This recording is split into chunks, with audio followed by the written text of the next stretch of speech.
Welcome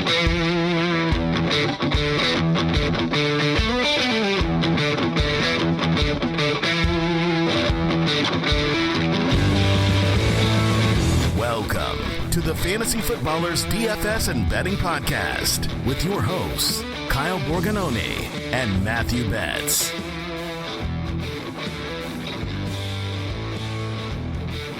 Welcome back. Friday, August 8th here, Fantasy Footballers DFS and Betting Podcast. I'm your host, Kyle Borganoni, and I am joined, as always, by Matthew Synchronized Peer Betz.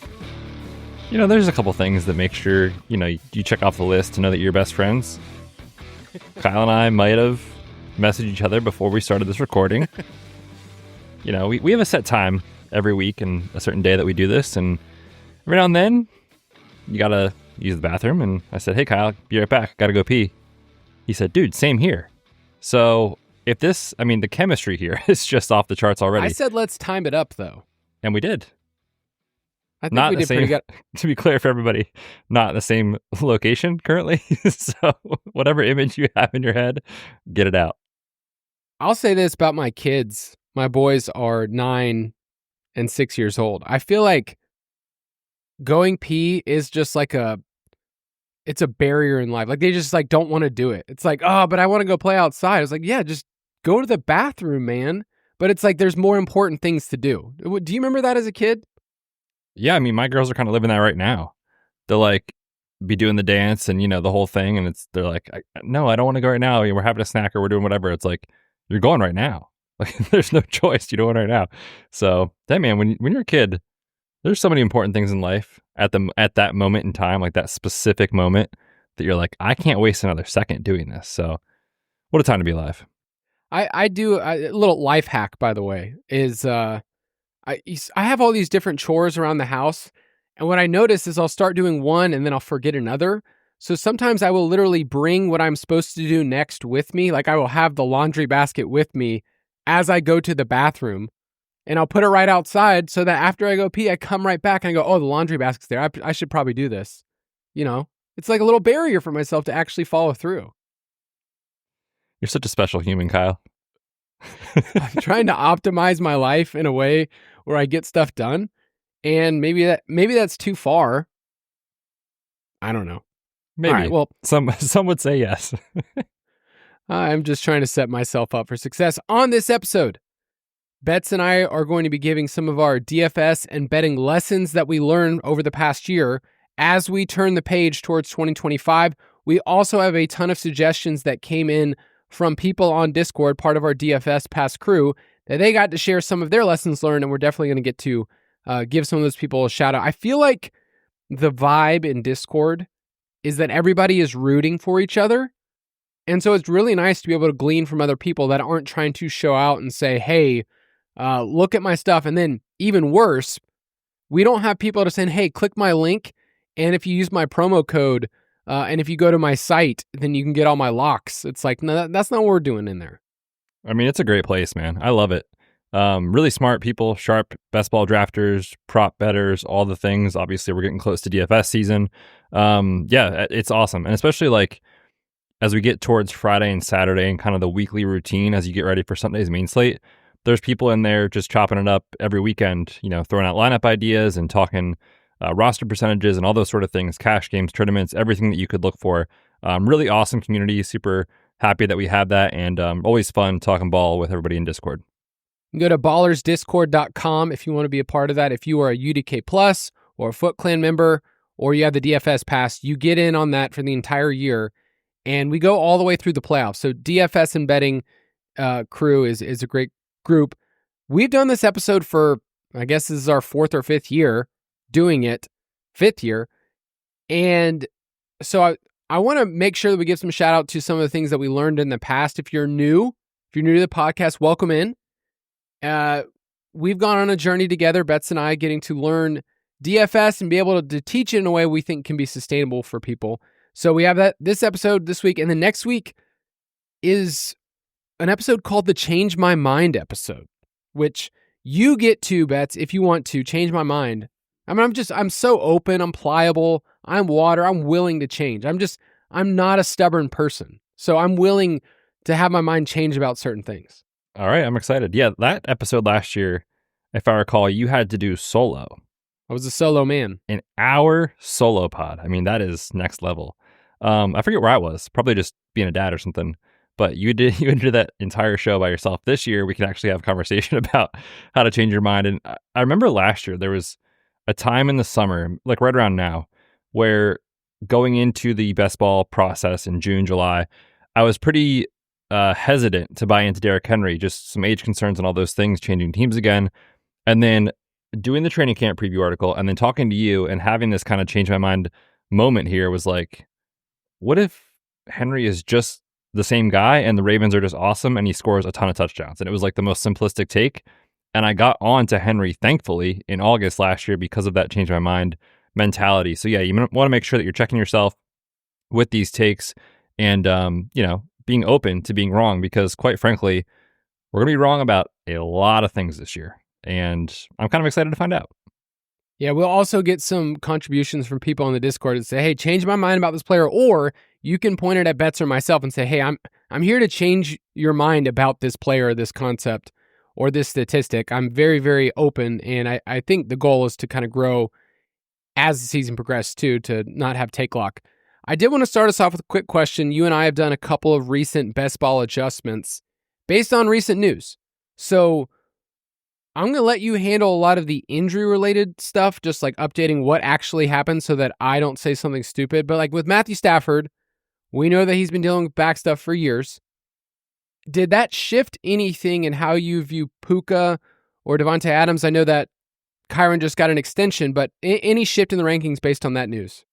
Yeah, I was super bullish on Puka in round one, very bullish on Devontae, and was kind of behind market on Kyren, just entering the process. Obviously, the extension helps give you some confidence in his role moving forward. Not that there was really any debate about that. It's just that, not a huge pass catcher. He's going to have to score touchdowns. The Matthew Stafford injury, and now we have more details on what's going on here with this disc issue. People have asked me, like, does it change for week one? Does it change for week two? Like, how's the early season outlook? And for him right now, the news that we got only confirms that this is a highly volatile situation. The epidural that he received for patients sometimes works wonders, and you get a few months of relief and life is good and all is well. It does not fix the underlying issue, which is now a chronic issue that Matthew Stafford is dealing with. The other thing is these epidurals don't always work for patients. So I don't know, man. We're going to have to wait and see what happens over the next couple of weeks. I will say, we always get into this time of the year where it's like, okay, like it's still early, it's only August 8th. Like, we're playing football in less than 30 days. The NFL season starts in less than 30 days. So it's now or never for these injured guys to like get on the field and start showing stuff. So I made a pretty big adjustment. I had Puka up at like 6 or 7 before this news. I dropped him below Nico Collins, CMC, Amon-Ra, Malik Neighbors. He's down at 11 for me. And then Devontae and Kyren, I dropped half a round based off of this Matthew Stafford news. I just think it's a highly volatile situation. And yes, they're saying it's maintenance, and yes, they're confident he'll be ready for week one. I don't know, man. On Monday, he was running on an unweighted treadmill. Football is in less than a month, so I'm not buying it. Yeah, remember earlier in the offseason, I talked about those 3 players, Puka, Devontae, and Kyren. I go, historically speaking, these guys are not going to all pay off as top 36 picks. Kyren, I've kind of been hovering right around ADP. Devontae, I've been ahead, and Puka, I had been behind, but not as far as you've dropped him now. Like, I had been routinely not getting Puka because of other players that I had drafted a little bit, at the end of the first round, where Puka for a while was like the 6-7 pick, 8, like that. You basically had to go in there. So Puka is definitely one of those players that I don't think you need to like completely worry. He only has 9 touchdowns in 28 career games. And you might say to yourself, okay, well, that's not going to stick over time.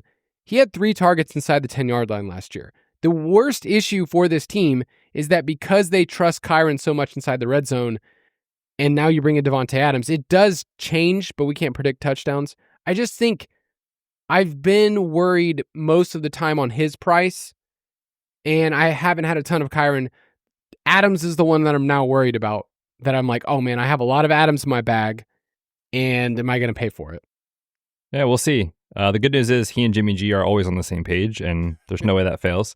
In all seriousness, like I know we give Jimmy G a hard time, and so does the general NFL, of NFL fans.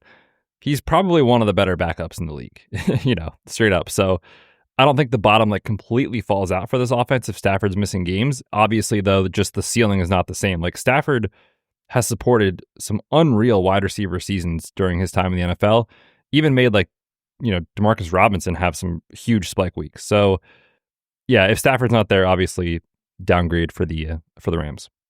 We get to move forward and talk about the Chargers here. We are getting news as we're recording this about Rashawn Slater, their all-pro tackle, who was carted off today. We do not know the extent of that injury with his knee, but that stinks.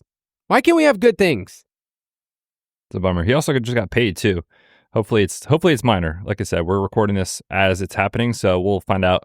You'll know more than we do when that news comes out, but hopefully it's nothing serious. One of the best tackles in the game, and obviously he'd be huge to anything related to protecting Justin Herbert, the run game, all the things. He's one of the best in the game. The wide receivers is the big question of some guy named Keenan freaking Allen. So back, baby. All of my Keenan Allen jerseys are live now. I mean, I've just been sitting on them. And I looked at the other day, and I'm thinking about one of the drafts that I have, and I'm like, man, maybe I'll wear my Keenan Allen jersey. He doesn't have a team yet. Boom. I'm going to be wearing that Keenan Allen jersey. Just really proud of him. I'm just like so happy for him. Not only does he have a team, he's back with the team, right? The team. 1 year away, he's back home. Good to see. Yeah, so it's interesting, right? Because like Keenan at this stage of his career, I think a lot of people would agree should be primarily a slot wide receiver through and through. And I mean, that's kind of what he's been in his career in general. That's where he's thrived. Ladd was incredible out of the slot last year. Ladd was also very good on the perimeter. So for me, if you're just kind of thinking like, how does this affect the rest of the wide receiver room? Because people were drafting Trey Harris all summer. Quentin Johnson had a little moment there. Keandre Lambert-Smith over the last week and a half has been the hottest name, from preseason. This has a major trickle-down effect because he's not coming to LA to just play a handful of snaps here and there. Like, I think he's going to be their locked-in slot receiver. So how are you adjusting, I guess, Ladd in round 2, but then also what are you doing with like QJ, Lambert-Smith, Trey Harris, all those guys? I had McConkey in this tier of wide receivers where I'm just like, they're all kind of similar to me. Like I had Nico a little bit lower, AJ Brown, Garrett Wilson, Marvin Harrison, McConkey were all right there together. So it was one of those things where I didn't really care who it was. I had been buying the cheaper pieces of the Chargers. And with Keenan, I looked at our rankings. We kind of just have had him in the 170s, 180s most of the time. His ADP will rise. I will say the hardest part is that Keenan played basically 50-50 out wide. And I don't know about you, the government wants to suppress the fact that he had more touchdowns out wide than A.J. Brown or C.D. Lamb or Brian Thomas Jr. and the same first read target share out wide as Jamar Chase. Yeah, well, the government, man, they don't want you to know the truth. Trey Harris is the big sloozer. Yeah. And as a top 100, fringe 100 pick for a while, that one feels bad. And I think you have to connect a lot of dots and say, like, maybe they weren't excited about where he was at. I don't like to read into guessing those types of things. Certain signings don't mean that Trey Harris is bad. It might mean he's a bad pick at his ADP, and that's how I've been taking it. I think Huge is still fine at his ADP. If anything, he's going to go down even more. Yeah, they're all going to fall, right? Obviously. Keenan will rise. The other two guys will fall. The thing with Trey Harris, and we don't want to get stuck on like week one brain because obviously that's not how rookies generally perform optimally, but it's hard to paint a positive picture for Trey Harris right now. Obviously with this signing, I mean, there's been a tiny little buzz, but like nothing that's like he's standing out in camp. Like, I haven't heard much buzz on him at all. So I moved him down quite a bit. He had been going, like you said, pretty high. I have him down in the 140s after this signing. So if you're using rankings, like you're not going to get him right now, I would be hands off on Harris personally and Quentin Johnson in drafts until they fall, because right now you're going to pay an ADP that's not going to be the same as it will be even in 3 or 4 days or a week. So I'm kind of hands off on them in the next week until their ADPs fall. I don't mind getting some Keenan shares. How are you handling him? Are you chasing him up boards? Because he's going to rise pretty fast. I don't want to be, out on him, but at the same time, what is the ceiling at this point in his career? Like, if he settles in like the 115s, 120s, is that too high for you? He's just not built for underdog. He's not. Last year you had the touchdowns. I was joking about that earlier. He's just not built for the site. And so if he goes as high as 125, 130, I think that's where he's going to end up. Just people are going to keep clicking the button because of what he did last year. Eventually I'll get to the point, once he gets past 150, I'm not clicking anymore. But obviously in my heart, I want to click him every single round. I'd have a full team of Keenans if I could. I don't blame you. Probably a better target on DraftKings. Full PPR. Yeah, that was my point. Quickly with the Packers, Marshawn Lloyd, groin issues for the rest of his life, I guess. He was listed as third on the depth chart. It's a sad one. I definitely lowered him in the ranks over the last week. It just sucks.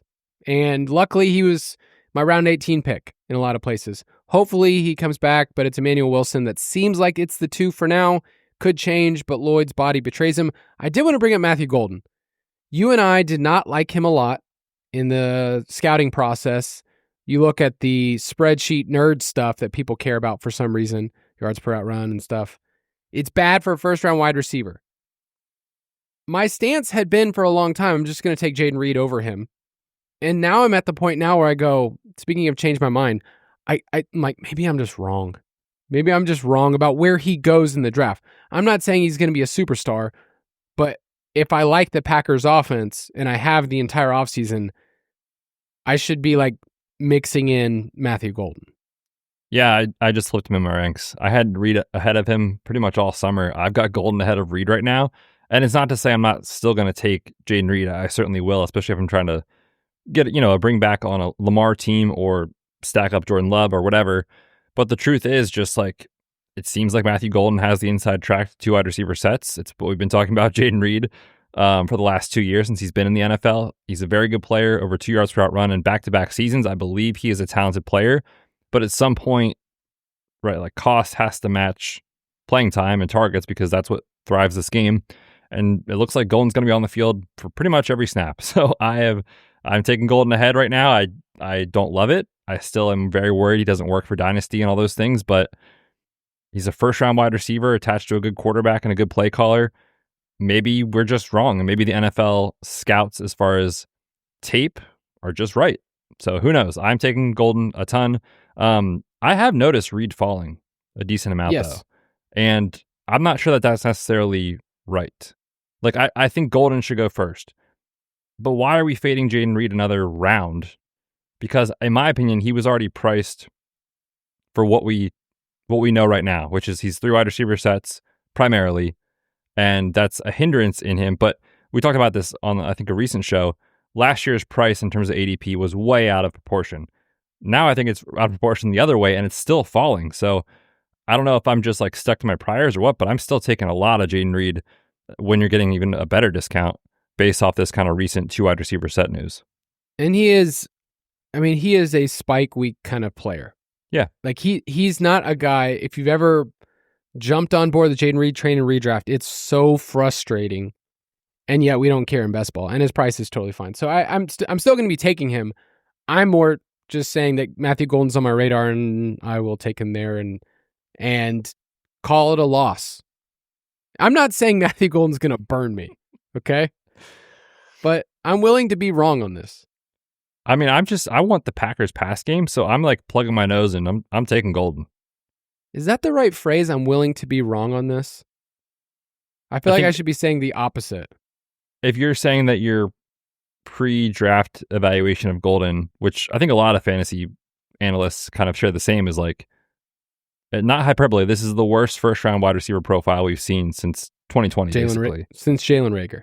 It's not good, but he went first in the NFL draft, first round. Team loves him. What if you're just wrong? And I think that's what you're saying is what if we're just wrong? Yeah, let me just cut to the point. I think I might be wrong. That's what I'm trying to say. Real quick, a couple more before we get into our lessons learned. Nasty boy, Torrey Horton. of the Seattle Seahawks, we talked about him on the Dynasty Show this week, is listed as their wide receiver 3 on the depth chart. So you tell me. I mean, there was an article from Greg Bell, covers the team. I think it's the Tribune that he writes for. I'm not sure exactly on that. Don't quote me. But his article basically was like MBS is being pushed by several people on the roster to even make the team at this point. Just pushed around. He is getting shoved in lockers left and right, getting bullied. Horton gave him a swirly in practice the other day. Imagine. Just this, he's like taking his veteran. Yeah. Just like, hey, veteran, come over here. I played 5 years of college. So Torrey Horton's somebody that we would say it's going to keep rising. And if you've been in Best Ball Mania or like the DK Millie, he has not been drafted much at all this summer. So if you're looking for a unique, low-rostered player for those tournaments, I think he's a really fun round 19, round 20, round 18 on Underdog type of pick. So yeah, we'll see. And like the way he fits in the scheme week to week, I think you're going to have a lot of zeros.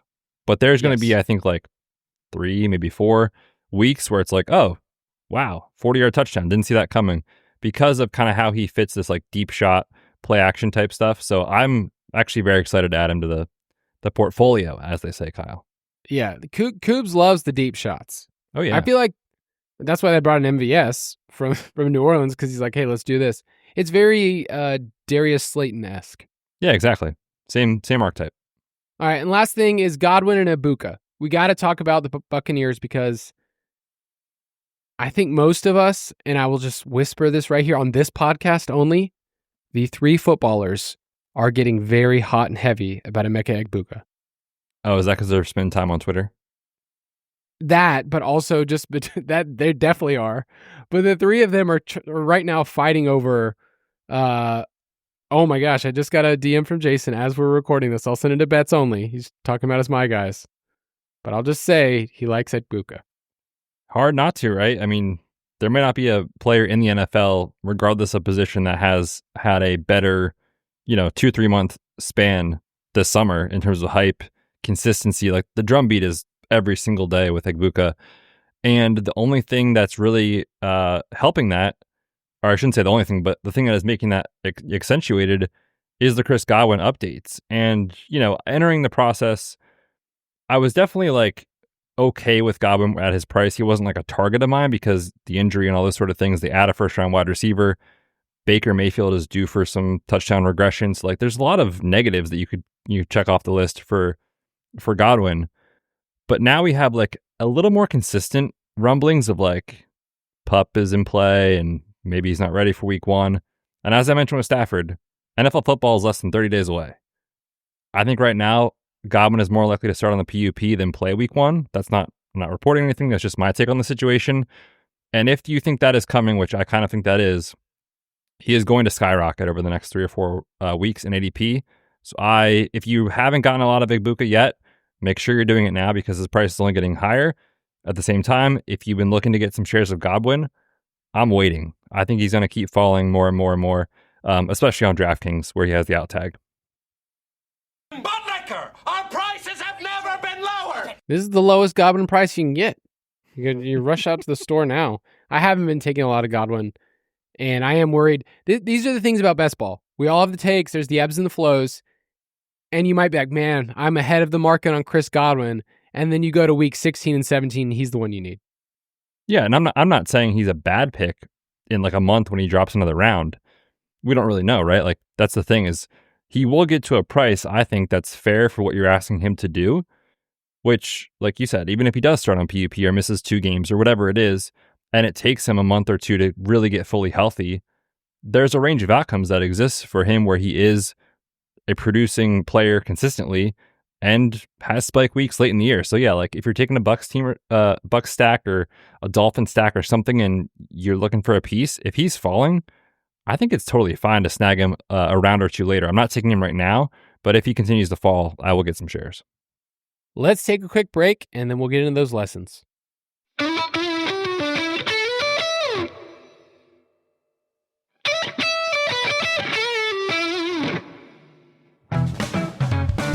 What did we learn today? Ooh, I just did a little crossover there for those that are Spitballers fans of our company, stole that drop from there. So this is a chance for us to reflect, for us to remember. I think part of doing this episode in August is for us to make sure that when we enter into the season, because we used to do this way back in the day, we'd do it in like March and April, and it was fresh on our mind, and then I would forget about what I learned, and then I would just do the same thing over and over and over again. So we're not going to do that here, but I look back at last year's lists, and I just want to see if these were helpful for you from last year. Like, did you integrate these or not? The first one was ask yourself better questions. That was something I did. I came up with a whole chart about it. Sounded really smart. I don't know if I did that or not, but I do think that I like doing that. I like asking questions. I mean, I'm not sure if you did that either, buddy. I don't know. I did, like today I was looking at a stat about press coverage, and I sent Betz like a little mini TED Talk about it. But I was like, man, so wait, when someone says press coverage, what does that mean? And then I went through this whole dialogue about what could that actually mean when someone says it. So that's really training myself to ask questions when I see a stat. And okay, I like that. Kind of zoom out. Another thing we said is cash is king and GPP is a haymaker. I think that was just us saying over and over again that cash is not out of style. I mean, it's very in style, Kyle. You want to talk about what makes a Sunday? Turning $10 into 18? I mean, that is in these days, my friend. It's not cool when you tell your wife, oh yeah, I won all my double up. She's like, why didn't you win $20? You're like, well, DK took the rake. DK, man. It's kind of like, I mean, sadly, and I'm sure you can relate, Kyle, the youths, we're seeing the youths around town. And my wife was like, oh, are baggy clothes like back in? And I was like, I don't know, dude. I work at home and talk about fake football for a job. So what do I know? And, for a while, everything was like skinny clothes. Now we're back into apparently it's a cycle. The baggy clothes, just like cash, for a while it was hot and heavy. Then it got phased out. We're back. Cash is back, man. Yeah, no, baggy clothes is a thing. I heard Jinko's is making a comeback. I can't tell if you're joking or not. No, it really is. Oh, is it? Yeah. No, that would be a good joke, but my parents wouldn't let me buy Jinko's. I never had them either. Oh, my cousin did. The last two things from last year was build in a range of outcomes and take a step back. Do you feel like you were able to do those things? I feel like I became a better tournament player last year. Not only from a building lineups perspective, winning money, but also the winning helps, Kyle. No, but just from a it's so fun, I think, to be able to look at the slate and try to figure out some of the better matchups to take advantage of, or all the things that we talk about. But there's also a point where it's like at a certain roster percentage for players or stacks, they don't have to be right very often for it to work. And I think about this with how I build lineups now. And one of the guys I was really fortunate to be on when he had a huge week last year was the Jonathan Taylor week, where he kind of was fine for a while, didn't do much. And then all of a sudden you get him at 5%. It's he doesn't have to be incredible that often for this to be a good play. And just opening your mind to those range of outcomes, which, like I said, in the NFL, week to week, the variance is pretty insane. Yeah, those final 3 weeks, the stat was 5th most rushing yards ever over a final 3-game stretch of a season. So he went ballistic, and there was a point where we kind of were like, well, we know what the Colts are. This is a lost season. He's not, he's fine, but he's not great for DFS, and he was what you needed. So I like that, and I like reminding myself when we play this game, there's just a couple of levers that you can pull. And although his projection might not have looked as good, I'm assuming that week, as other players that we could project more targets, it's I know the ceiling outcome for this player. It's him going for 150 and 2 on the ground. So I did want to highlight this lesson learned first, which is great, from Tamar, one of our Discord members. His lesson learned was, if you can't light your bet on fire and watch the money burn, don't place the bet. I love that. That is entirely true. Nobody likes to lose, obviously, but if your bankroll management is not where it needs to be, and you're having not just one, but a couple losing weeks in a row, whether it's DFS or prop betting or whatever, and it's affecting you from a quality of life standpoint or stress or whatever, it's probably a sign that maybe that's not the right entry fees to be playing or unit size to have or stuff like that. So that is totally true. If you can't afford to lose it, you shouldn't be doing it.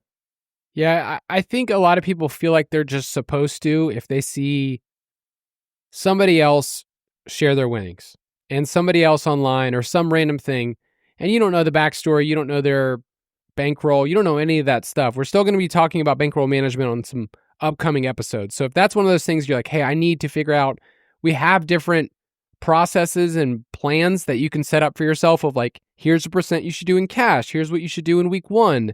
So we're going to be talking about all that stuff. I'll quickly give one of my lessons learned. It's real simple. I think I suck at Showdown. Well, my friend, good news is I write an article every week for you for Thursday. What? I know. And you can get it if you go to dfspass.com. I'll get you a promo code so you can sign up for it. Do you play Showdown every week for Thursday, Sunday, and Monday? So that's really by the way, there's no like sales pitch here when Betz just said that. He's literally like, he writes it every week.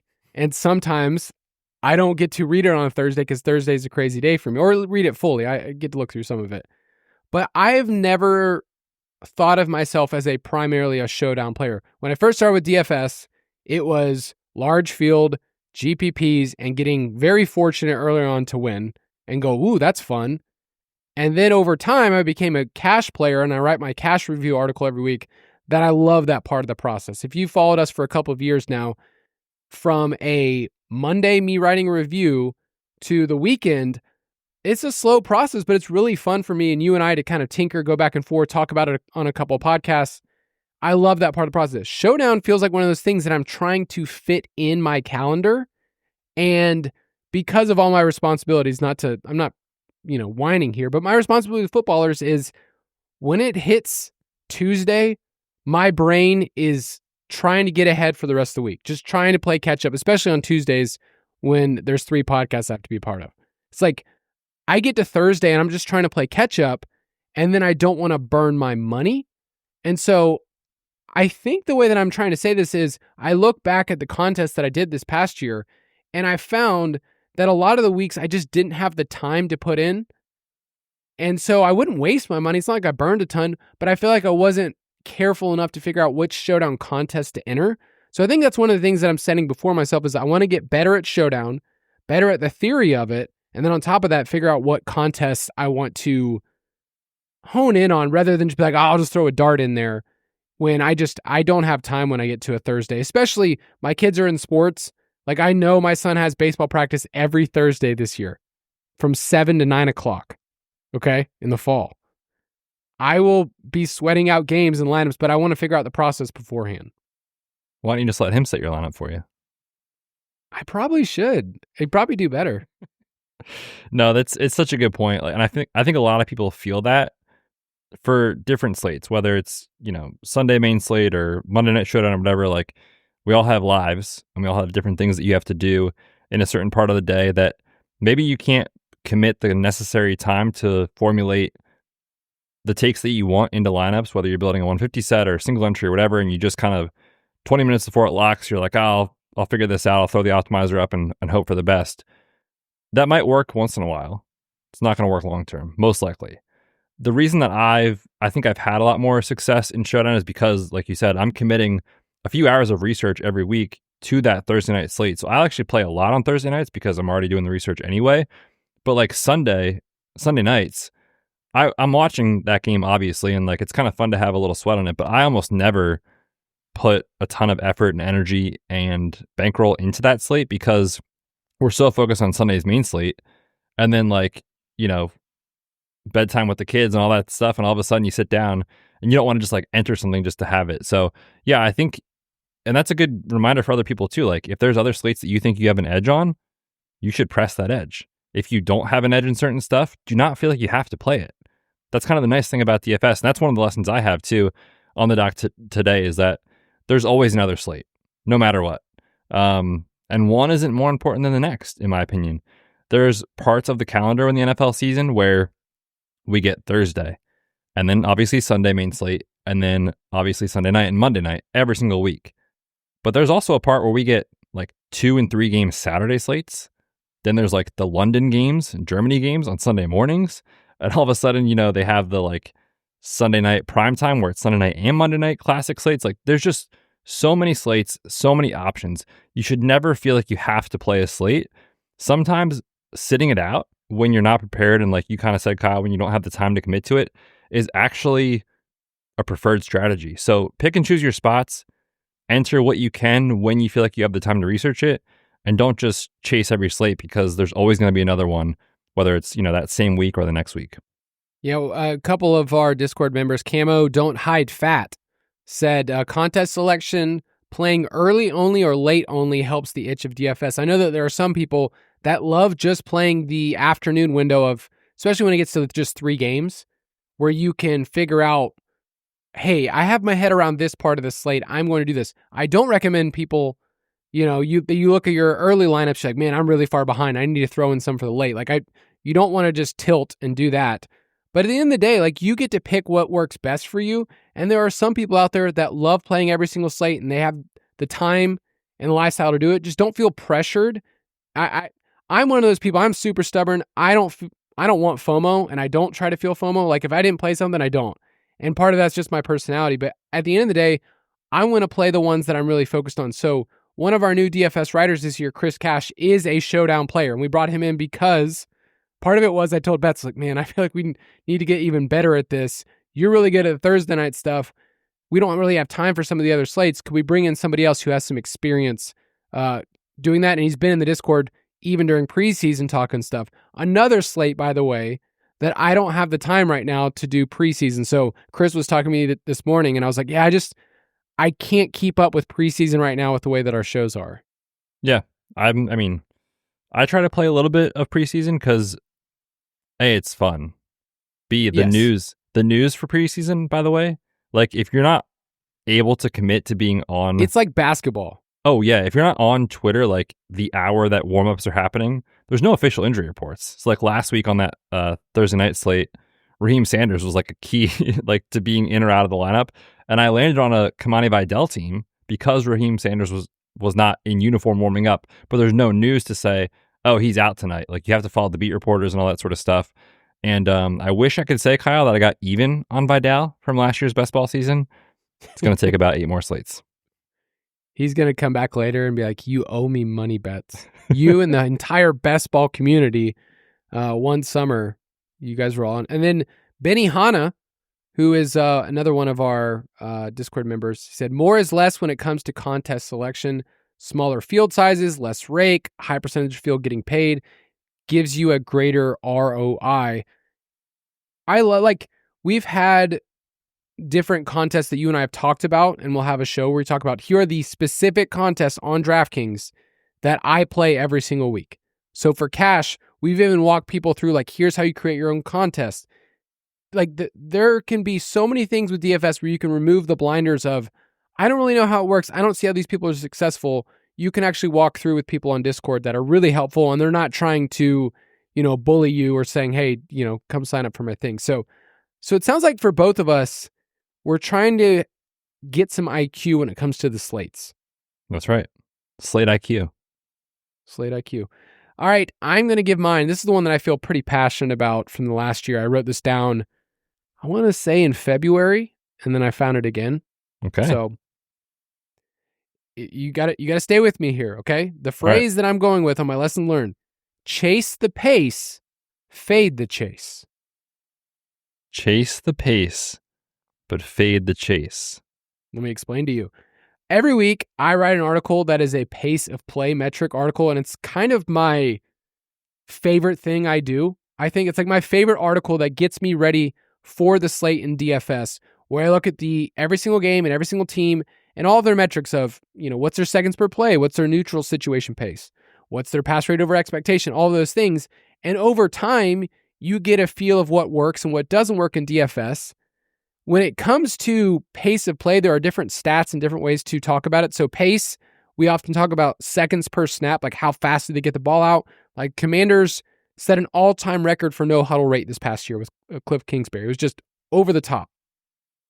Play volume is just literally talking about the raw number of plays that you get in a game. And then EPA is something that we talk about a lot for certain teams. Their expected points added. And we usually look at that as a measure of efficiency with a team. It's not as great a stat when you look at individual players, but for teams, you can look at them and go, hey, they're really good at running the ball, like the Commanders were, number 1 in EPA per rush because of Jaden Daniels.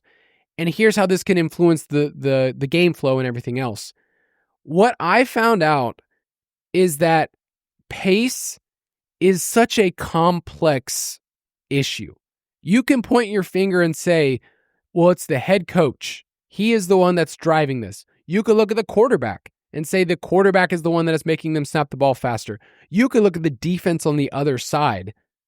And so when it comes down to it, you could look at all those things and go, now which one is influencing the pace? And the answer is probably just yes, all of the above. And I want to use the Eagles as an example, and I want to get your perspective as an Eagles fan. Eagles games last year, when you think of pace, what in your mind, what would you think of them as? As far as like seconds per play? Yeah, seconds per play, or you can just be general, but just when you think of Eagles games last year, fast, slow, whatever. I mean, I picture Saquon touching the ball every play in the fourth quarter. You think of second halves that were just non-existent. I know you and I have used this Rich Rebar stat a bunch, but like in the second half, like A.J. Brown's target share, everything else just goes down. They had 106 total plays all season trailing in the second half. He had the highest percentage of routes with his team leading or tied in the NFL, A.J. Brown, and all of his touchdowns came with the team leading or tied. So all of those stats, you can look at that and be like, well, they played slow and we got a bunch of wasted opportunities. But then you look at their actual metrics of their team and you go, the offense was still good. So you can't just look at certain things and go, they were dead last in pass rate over expectation, therefore the offense is bad. Or they are dead last in pace. It all kind of works together. And where this comes to a head, the reason why I call it fade the chase, is in DFS, you can gain leverage if the field is overstacking a game because they've been told this is a pace-up game and it can only go one direction.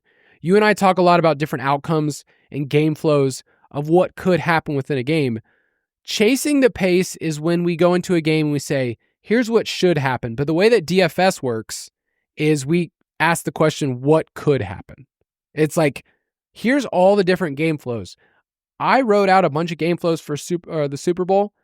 I don't know if I wrote out a game flow that said the Eagles would smash the Chiefs. Like you in your wildest dreams did not think they would, blow them out of the water. But you did create a scenario that was, an Eagles stack, but it had Worthy, right? Isn't that what you won with? Yeah, it was Worthy captain with Mahomes, just those two. So it was a 4-2 Eagles team with captain Worthy, Mahomes, and then I think it was Devonta Smith. Faded Saquon. Yeah. Devonta Smith, A.J. Brown, and Jake Elliott, the kicker. I can't remember if there's anybody else in that lineup. Is that the right number? Sounds like there was a bum in there too. Probably. Cheapy. Somebody super cheap that gave me like half a point. DFS is a game of asking what could happen. So when you look at all the pace of play metrics and you think about what could happen, I want to give you some stats that I've been talking about for years, but everyone loves to run to the 50-point games. Last year, there were only 20 of them, okay? During the regular season, 20 games that closed with a 50-point total, and they were 50-50 at the over-under, okay? So it was literally just a coin flip. If you look at games that were 48 or over, it was still about a 50-50 hit, okay? But if you go all the way down to 45 to 47.5 last year, so games that closed in that window, 45 to 47.5, the over hit 40 of 71 games. So there is a way to take advantage of this, and I'm looking at week 1 right now. There are 2 games that are above the rest for week 1 for DFS. The Buccaneers face the Falcons, that's 48.5, and the Lions face the Packers, that's at 49.5. Those games are far and away the best. But there are 6 games in that 45 to 47.5 window that I think the way that you win slates like this is not by chasing the pace of what everybody else is doing. You're actually figuring out a way to gain leverage on the field and say, hey, everybody's stacking up this way. It doesn't mean I fade the game, but I'm figuring out other scenarios. And then you go all in, or you're your primary stack is from these other games that can just as easily hit the over. In fact, there's a better hit rate of them hitting the over. A bunch of them are at 45.5, which I think is no man's land in DFS. So all of that to say, I will every week walk you through pace of play metrics. It's one of my favorite things we do. And the game theory about it is intoxicating for me to figure out what are the different ways to do it. For sure. Update. Had the Eagles defense. How could I forget that? Obviously. Eagles defense versus Mahomes. Clearly I'm assuming you have this framed, right? Yeah, that lineup? I do. Oh, what a night. The Eagles, man. Super Bowl champs. There's no way they don't repeat. Absolutely no way. We also took under 11.5 wins. The thing that I like that you brought up about that example of, like, everything can point you in the direction of, like, this is how the game should go. But at some point, you want to be willing to be wrong, especially if everybody in the field, as far as, like, roster percentage, is playing in a certain direction. Like, you might still agree with that like, I maybe this does go over. But at the same time, if the roster percentages allow you to fade a game or come in underweight a game, and the payoff is so good that if, like, in that small chance you're wrong, you get paid off in a huge way, you should play it, right? Like, there's that component too of, like, so much of DFS is related to the game theory and being okay with the idea that you're probably wrong or could be wrong. And that happens every week. Yes. I think you just gain more with the leverage of knowing what the field is going to do. That's the part that I love in DFS is I think the field is chasing this game. They look at the total and they don't consider what could go wrong. And they are stacking, but they're not mixing up the different combinations. So there's so many different ways that you can stack up each game. Let's take another break, and then Betz is going to come right back with another lesson.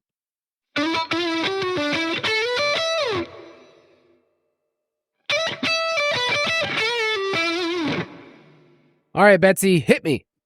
All right. I mentioned it already, this idea that you could be wrong, but I really want to kind of zoom in more on, like, the cash game setting, because if you're playing cash most weeks or every week, it's kind of easy to get lost in the weeds from a week-to-week process standpoint. Like, you spend those couple of days leading up to the slate, prepping, listening to the show, reading articles, whatever. You come to your lineup, and then Sunday happens, and Sunday night, it's very easy to just say, I was right, look at this, or I was wrong, why did I do that? But I want to make sure that when we are making these decisions in cash, because let's be honest, a lot of cash game results come down to a 2v2, sometimes a 1v1. And you can have a year or have a week where the results swing your way. And it is easy to say with hindsight bias of, like, oh, I made the right play. There's also times where you'll lose and you still made the right play, right? There's so many times where an unfortunate injury happens, or, you know, from a process standpoint, from like a projection, you know, we always talk about in cash games, you want targets, you want carries, you want volume. You know, maybe it just didn't go your way this week, or a touchdown swung the slate in cash and you didn't have that guy. Whatever it is, just be willing to, when you're reviewing the slate for your results, especially in cash games, not getting so tied to the Sunday night feel of I was right, I was wrong. Make sure that when you reviewed the decisions you made, you were happy with it or you weren't. Like, there's sometimes when we come on the show, we do our Tuesday show and recap the week before. There's some times where we come on and, you know, we're honest, like, hey, I lost this week, or hey, this didn't go my way. There's still times where I'll tell you, like, I would have made this play every time because I felt that great about the projection, the matchup, all those things, and it just didn't work out. And you want to make sure that when you're doing that consistently week over week, that you have that truthful conversation with yourself or that reality. Otherwise, you'll get stuck chasing the results. And in the short term, that can work, but obviously we're here to have long-term success, and being open to the idea that you were almost wrong, I think, is sometimes helpful in making sure that your process is sound going into the next week. I think this is one of the most important and overlooked parts of DFS that I do love about our Discord, because it protects you from your own pride and from lying to yourself. Like, all of us are prone to telling ourselves a story of things were better than what it was. I play pickleball pretty frequently. No big deal. And no big deal. I played today. And one of my friends and I have the exact opposite way of how we look at points. Sometimes he'll say stuff like, oh man, that was unlucky. And then me and my my math brain sometimes is like, that dude, that's just going to happen. Like, that's just part of the outcomes. Instead of looking at it, and it's fine, it's just a game, but instead of us looking at the end result and then saying like, well, I mean, I did everything right, and it's like you're pointing the finger at all these other things, and you just say you lost. I lost this week. That's okay. I can learn from some things that maybe I did wrong, but you're going to have hindsight analysis every week in cash. Trust me, because we're always faced with what? Like a 1v1 decision of like, oh man, I played this running back instead of the other one. Yeah, exactly. Or like we laughed about it last week on the show with one of our favorite DFS cash game memories is Mac Hollins a couple years ago saving us in the fourth quarter. If he doesn't catch that touchdown, I'm having a losing week that week. But because he caught a touchdown, I had a good week, right? And those little things are going to swing every single slate for the most part. There's like one or two guys in cash that happens. I don't know. I'd have to go back and look at that slate again to know if like playing Mac Hollins was actually a good idea or not. But I shouldn't tell myself, oh, because that happened, obviously that was the right move. I could have been wrong. Like that bounces off his hands or the defender, hits it or whatever. That's a loss. And that's just, you have to be honest with yourself on that stuff. It's a really rare thing for someone to get something right and the response is, man, I could have gotten that wrong. It's usually like when people get something right, it puffs up our chest, or we look at it and we're like, man, I've got this figured out. Like, I mean, obviously you have Showdown figured out now. You won on Super Bowl. You're good to go. You're the Showdown guy. Never going to lose a Showdown slate again, Kyle. Come on. I know this. I'm not that guy right now, but 2025, it could be me. I love the optimism. I do want to learn. I think that's what's exciting to me is that I've been playing this game for a while. I've had success in Showdown before, but I feel like looking back at last year, I go, man, I wasn't great at it. What if this is a new me? New year, new you? Yeah, it's definitely that. I do have to hit a drop for this last lesson learned. Prop it like it's hot. Betz and I on the podcast every single week get to give out props that we really, really like. And more importantly, unders. Just unders on random dudes. And so every year we give this lesson, and every year I totally forget that it's in the doc. But it's simply prop it even when you're not hot. And that doesn't mean just like keep betting or keep, going into your app. What it means is over time, we think that there are certain places in the market where you can win, and they're not the sexiest names. A lot of the times we're rooting for Drew Sample or some backup tight end that for the week is really fun for our entire Discord community to root against. Just them and their family. We should take it a step further and send their family something like, hey, we're rooting against Drew Sample this week. The fact that books even line these guys is just the best. Like the fourth pass catcher on a team, the third tight end. It shows you how far sports betting has come. I was today doing some research for wide receivers, and I kept searching Jefferson because I was looking for just Jefferson in the spreadsheet, but it kept showing up Van Jefferson first. And I was like, dude, get out of here. I don't need your stupid stats. I'm looking for Justin Jefferson. Get out of here, Van. Get out of here. But last year we had a good year. We mentioned it, I think the week before. 65% hit rate is way too high. We try to caution people over time that you're going to have ups and downs. We had a streak of 3 weeks where it was just like 98%. Just couldn't fly any closer to the sun. And there's also suggestions from people. Like there are props that we have taken because it's talked out in the Discord and you and I go back and forth. We look at projections. We go, there's enough there for us to do that. So the discussion part and learning how to take props is not so much here's what could happen, here's what I want to happen. You're really just looking at like, what are all of the outs for this? That's probably the biggest thing that I could explain to people is when Betz takes a prop, like we do our season-long props, we basically go back and forth like, what are the outs here? It's not just like, oh, that's a good line. Oh, he could hit that line. It is, what are all of the outs for this player? We took one on Matthew Stafford, right, the other day, and it was like, here's his passing yardage line. It's at 3,700 something. And we were like, okay, beyond injury, what else is there for this to hit the under? And we went back and forth about that. And those are the kind of things you have to think out. Yeah, whenever we take unders, but especially overs, I would rather not take an over if it if they I allowed can me convince to. you on a kicker one every once in a while. Yeah, I get this sick feeling in my stomach, man. It's the worst. But I'm there to take an under. On either side of the bet, I think you want to just like make sure that, like you said, there's multiple outs for this to go your way. It could be, like you said, injury, which, I mean, with what I do and some of the stuff that we have in the DFS pass, and the injury blitz, like some of this is injury based, but there's also right now, especially with certain teams changing personnel, like we all think, assuming health for Stafford, we all think Devontae will be great and Puka will be great. What if Devontae is not the same player he was? I mean, that range of outcomes exists. We saw it with Allen Robinson years ago. So yeah, you just want to kind of open your mind to like different scenarios and also have multiple outs for things going your way. And I just want to point out with this kind of point you made here, Kyle, like prop it even when you're not hot. We had a kind of rough stretch last year. Even when we had a great season, like in totality, this was the end of the season, fizzled out a little bit.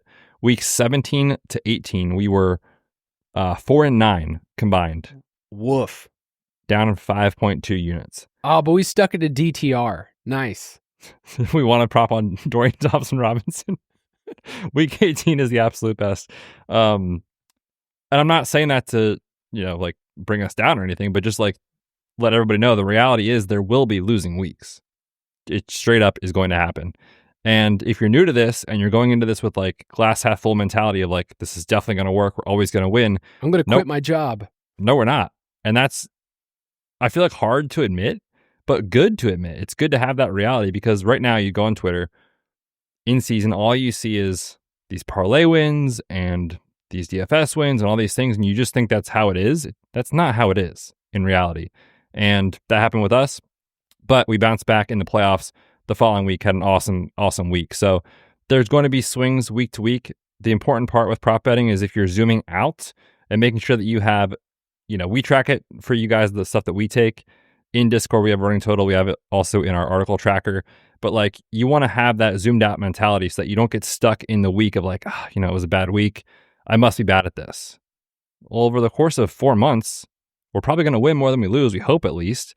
And so just make sure you're zooming out and having that long-term view, not just with prop betting, also DFS. I wanted to close by reading a couple more from Discord. And some of these are simple and clear, just like, here's the point. But I did like this list a lot. And it is something that I actually took this list, saved it in a document just to say, hey, I need to remind myself of these things even during the week. So I actually have a reminder set for week 3. Because by then, I will have won the Millie Maker twice, and I need to, what Campbell 61 says, keep an open mind, embrace volatility, Of course. Yeah. This one from Legal by Siegel is a fun one. He's been a long-time listener, and I know that he does this, and so it's cool that he gets to share this with everyone else. He said, this is fun. I always try and find a head-to-head against the guys because they tell you their cash lineups on the podcast on Friday, and then you can see if you win. But he said this, that $5 contest I play is way more satisfying than any other one. And it is fun because I've known this for years that he will find my ones that I throw out there in DraftKings and he will play me every week. And we're basically like 50-50. He's probably beat me a lot more this past year. But it's nice, like somebody that's respectful, and we've talked a lot about DFS, that he will take my head-to-heads that I post. And it's cool to see people. So Betz and I don't go head to head very much because we pretty much go through the same player pool, but you can do that with friends too. Yeah, for sure. And also, Josh, just so you know, you're getting blocked this year, buddy, because I also got beat a couple times last year in some of my head to heads. So you might be getting the blocked notification here on DraftKings. It's always funny when I see people tag me. Online's a stupid place, by the way, where people will be like, look, dude, I took your money in head to head. I'm like, yeah, that's how it works. Of course you can beat me. Anybody can. Like, this isn't like I'm going to come with a lineup that wins every single week. Now, you and I have been cash viable for a long time because we've been pretty good. And I post my lineup every week. I post my results. Everyone can see all of them just to be transparent. But yeah, people are going to be able to beat me. Of course I am. I'm going to make stupid decisions. I'm probably going to play somebody dumb in cash this year. I think I'm going to start playing you this year. I'm going to scoop your heads. Why? Because on Sunday morning, oftentimes you'll message me and you're like, I'm thinking about doing this. And I'm like, are you sure you want to do that? even though you and I both know it's probably not optimal, there's probably a window there for me to scoop in and bully you. There's an edge. You can tell this. I want you to sit down at the dinner table tonight and tell Monica, be like, "Hey, I found a way this fall to create a little side to feed our family." Here's what I'm going to do. So Kyle, this one that loves our families, the girls think the world of him. Let's take his money, but like a little bit by little bit every single Sunday. I mean, I've got 3 kids to feed, Kyle. You only have 2, so it's true. Just let me have this. All right, from Hacker1 and Cheese, he said, my lesson would be relax. It's supposed to be fun. This is true for me in tournaments. It can really be tempting to spend lots and time and thought and worry to get the perfect tournament lineup when maybe we should embrace the chaos a little bit more. Samuel White says focus more on smaller field GPPs, single entry, 5 entry.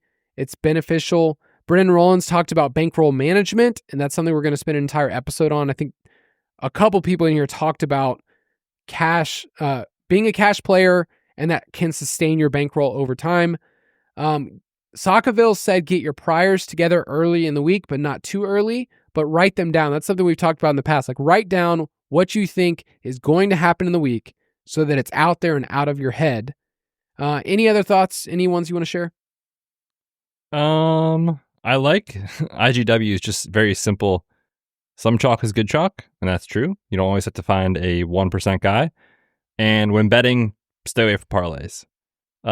We give out, I guess, 1 or 2 here or there throughout the year, but we're not a parlay crew. We're not necessarily firing up these SGPs. I mean, every now and then I'll bet them because, let's be honest, they are fun, but they are so negative EB. It is unbelievable the amount of hold these books have on these, and they want you to keep betting them. So there's a reason they want you to, and there's a reason they're on every commercial. Long term, we're not huge fans of that. You can have a huge hit, and obviously it's really fun. The chase is good, but just make sure that's not your primary mode of betting. Right. I think it's fun. Mike does this pretty much every week, where he will post his parlay in our company channel that he makes. I'm not saying he does the most research for it, but to have a little fun on the game.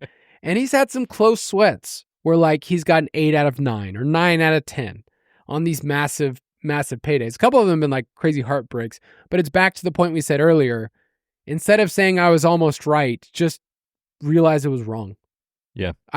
Don't ever send me a parlay and saying that you were one leg away. I have a million of those too. Everybody does, man. That's why why they keep letting you play them. Yep. All right, Betz. Next week is that Change My Mind episode. Why don't you sign us off? Yes, sir. Hope everyone has an unbelievable weekend. Enjoy the preseason action. Good luck if you're playing some preseason DFS this weekend. Kyle will be back next week for that Change My Mind episode. Should be good. Talk some different takes, change our minds, make some picks in best ball, and hopefully win a lot of money. We'll see you then. Have a good weekend. Thank you for listening to another edition of the Fantasy Footballers DFS and Betting Podcast. Don't forget to visit us on the web at thefantasyfootballers.com.